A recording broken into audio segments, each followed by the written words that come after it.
My name is Naomi Noble, and I'm thankful to be here with you tonight to present my senior thesis, In Our Image: How Christians Can Think Well About AI and Use It to Promote Human Flourishing.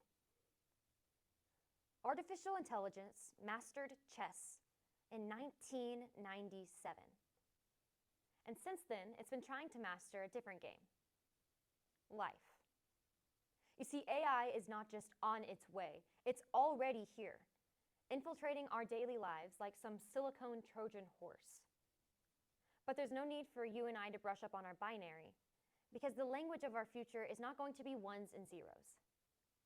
Instead, let's explore the true potential of AI, not as our future conqueror, but as a tool for unparalleled advancement.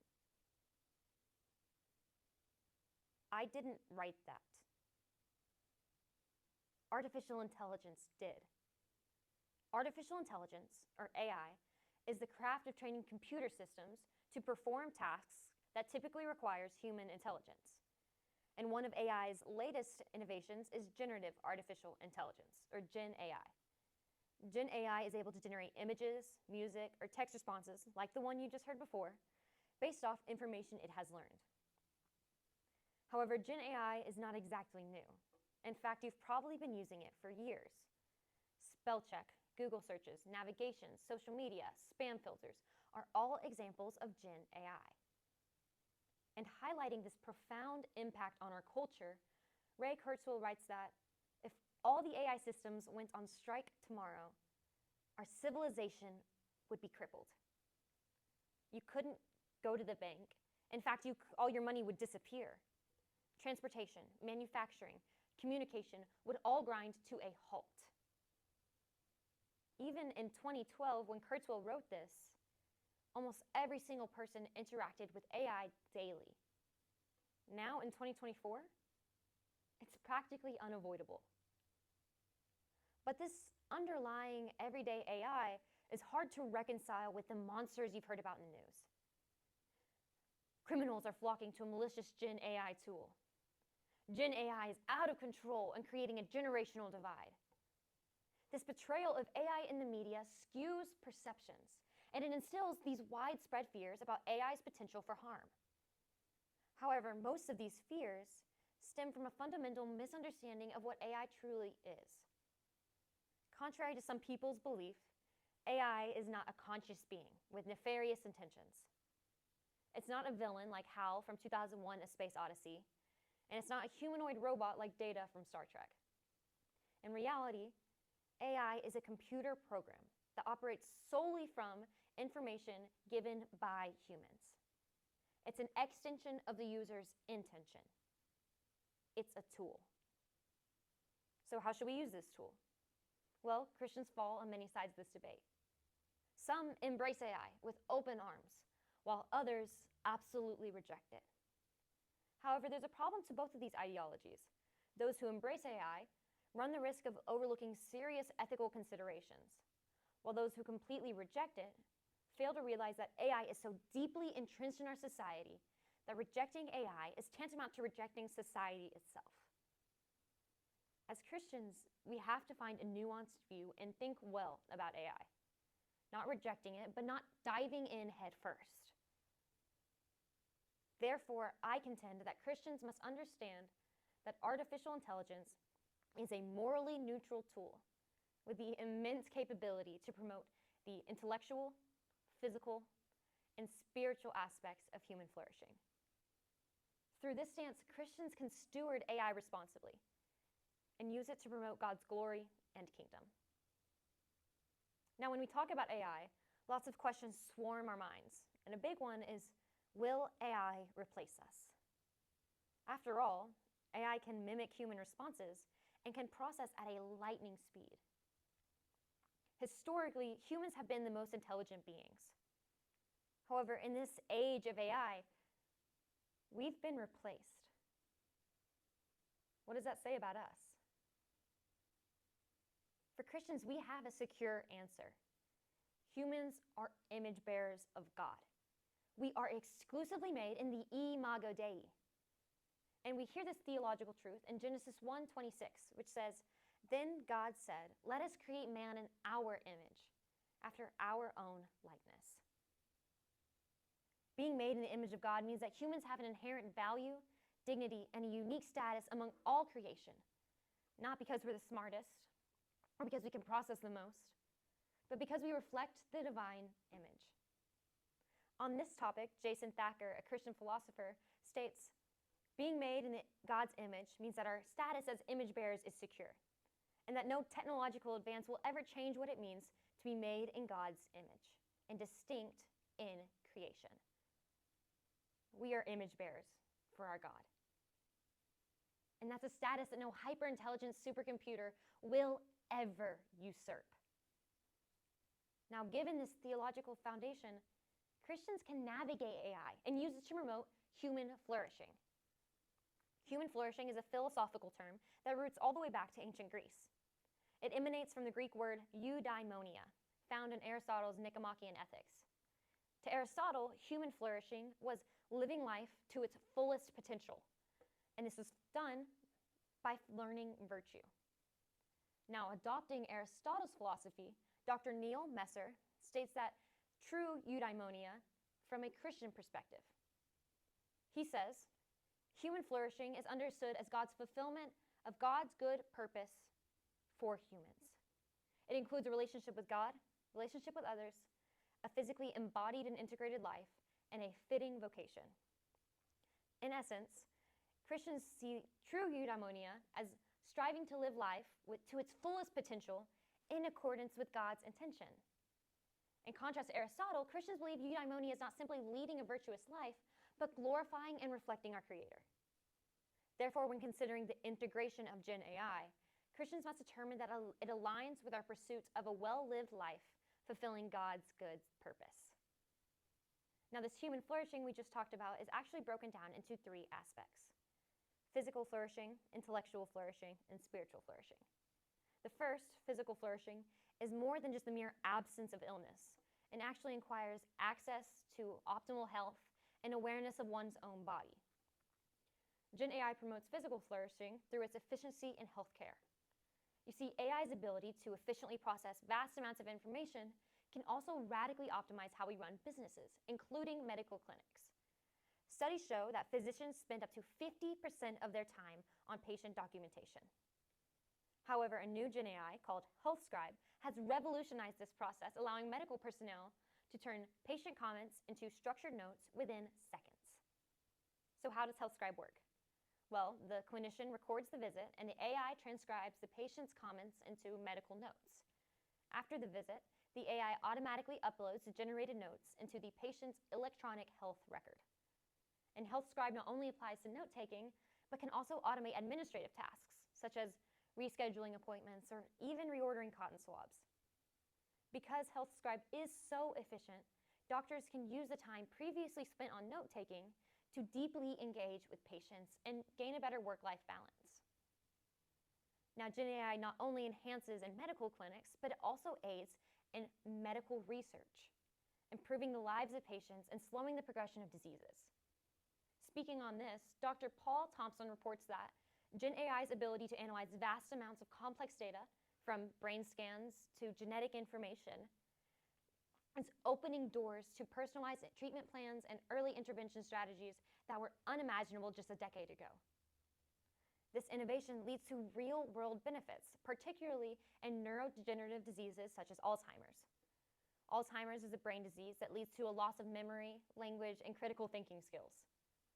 And Gen AI has already helped many with Alzheimer's by allowing the detection and treatment of dementia earlier, tailoring medication programs to fit individual needs, and even monitoring patients remotely so they can stay in the comfort of their homes for longer. Not only does Gen AI promote physical flourishing, but it also promotes intellectual flourishing. Intellectual flourishing is mental well-being, and it involves knowledge, creativity, critical thinking, and deep contemplation. One way Gen AI promotes intellectual flourishing is through personalized education. According to Dr. Pratama, AI can in real time analyze vast amounts of information and tailor learning content to meet individual needs, enabling students to reach their best potential and handle academic challenges more efficiently. Now, one way teachers can use this personalized learning is through intelligent tutoring systems, or ITSs. ITSs adapt to each student and ask them a sample problem and then adapt their curriculum based off the student's response. For example, if I ask the ITS, what's 4 times 6? The ITS, instead of just giving the answer, would ask a pointed question to identify my problem-solving approach, such as, well, what was your first step to solving it? This approach encourages self-directed learning and creative problem-solving skills. And while ITSs cannot and should never replace teachers, teachers can use it as a tool to help their students foster critical thinking and overcome many academic challenges. Now, in addition to physical and intellectual flourishing, Gen AI also promotes spiritual flourishing. And part of spiritual flourishing is understanding that Christians can understand Gen AI in light of God's good plan, rather than fixating on its dangers. Now, this idea is threaded throughout the whole Bible, but it's found particularly in Romans. And in this letter, Paul writes to the church at Rome to give them a foundational understanding of Christian theology. In Romans 8:28, he says, "For we know that all things work together for the good of those who love God, who are called according to his purpose." And R.C. Sproul gives a commentary on this verse, and he says, Romans 8:28 is quite possibly the most comforting text in all of Scripture. It assures believers that all tragedies are ultimately blessings. Now, it does not say that everything that happens is good in themselves, but that in all that happens, God is working in and through them for our good, and this is firmly grounded in his eternal purpose for his people. This verse affirms that God has a plan that stretches from eternity past to eternity future. And even if the age of AI is dangerous for Christians, we can rest knowing that nothing AI can do can thwart God's good ultimate plan. Considering this from a historical perspective, Christians have often resisted technological innovations, inadvertently missing opportunities to spread the gospel. And one such example is the printing press, which some Christians even called the devil's tool. One such Christian wrote a heated letter in which he says, "This is what the printing presses do. They corrupt susceptible hearts. If you are fond of a town without a heart and without money, if you expect light to come from darkness, look no further than printed books." At this time, Christians were concerned about the corruptive influence of widespread books, and their concerns were valid. The printing press allowed common people to have wide access to books, some that were edifying and some that were corruptive. But their fixating on this idea that the printing press might be used to spread evil led them to ignore the fact that it was used to spread good. The printing press is the reason that you and I can hold the Bible in our hand today. It gave common people the power to independently read the Bible. Focusing on the negatives associated with the printing press could have caused man to overlook a profound truth: that God in his sovereignty unfailingly crafts redemption from brokenness. Learning from this, Christians can recognize AI's very real pitfalls, yet hold fast to the biblical truth that God will perpetually transform brokenness into his glory. And since God works all for his glory, Christians can understand that AI is a common grace that should be stewarded. Common grace is God's blessing and goodness given universally to all humanity. Medicine, art, tools, those are all common graces, and Gen AI is no exception. Because common graces are available to all, Christians have a duty to use them in a way that points others to God. And that's called stewardship, the biblical principle that Christians have an obligation to manage and optimize common graces that God gives to his people. Christians can understand stewardship as giving the gifts God has given to us, not burying them in the dirt. As stewards, Christians should not reject AI out of fear, but should seek to understand and utilize this common grace for God's glory. Now, as we've seen, Gen AI offers many intellectual, physical, and spiritual benefits, but it also presents some very real challenges that deserve consideration, including job loss and academic misconduct. The Kennan Institute recently held a study which concluded that 8 out of 10 women in their occupation face serious exposure to Gen AI automation. And this increased risk comes from the fact that creative occupations tend to hire more women, and they are particularly vulnerable to the effects of general artificial intelligence. And as these concerns about job loss rise, they intertwine with concerns about academic misconduct. AI can write essays, AI can complete assignments, AI can generate false research data. If AI can feign a student's intelligence, how will they ever learn? First, let's talk about the fears about job loss. The displacement due to generative AI is very real, and it shouldn't be dismissed.